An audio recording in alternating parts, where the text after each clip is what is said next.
আসসালামু আলাইকুম রহমতুল্লাহ বরকাতহু। তে বন্ধুগণ, আশা করি আল্লাহ পাকের রহমতে সকলেই সহি সালামত আছেন।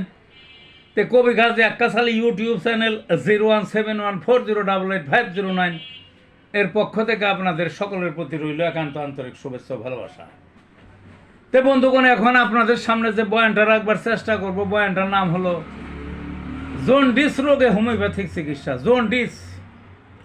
জন্ডিস হইলে পেশাব হলুদ হয়ে যায়, চোখের যে সাদা অংশ হলুদ হয়ে যায়, হাতে পায়ের নখ হলুদ হয়ে যায়, পায়খানা হলুদ হয়ে যায়, যাদের শরীর ফর্সা হলুদ হয়ে যায় শরীর, লিভারটা নষ্ট হয়ে যায়, মানুষ অনেক সময় মারা যায় জন্ডিসে, বুঝলেন না?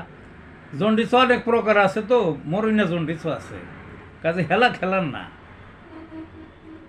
হোমিওপ্যাথিতে খুবই ভালো চিকিৎসা আছে, অনেকগুলো ওষুধই আছে। আমি মাত্র 3টা সাধারণ ওষুধের কথা বলবো। এর যে কোনো একটাই সেরা যায়। আর 2 বেলা যদি 2টা খান তাইলে তো আর কথাই নাই।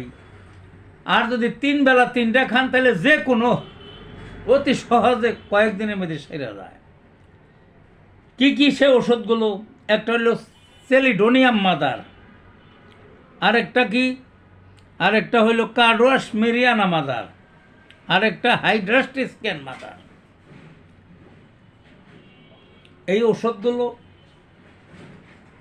ওই 20 ফোঁটা করে, এর যে কোনো একটা বা 2টাই খান 3টাই খান, একটাই খাইলেন ধরলেন, 20 ফোঁটা করে সকালে, 20 ফোঁটা দুপুরে, 20 ফোঁটা বিকালে খান। দেশিতেই খান, টাকা একের কম লাগবে, 50 টাকা।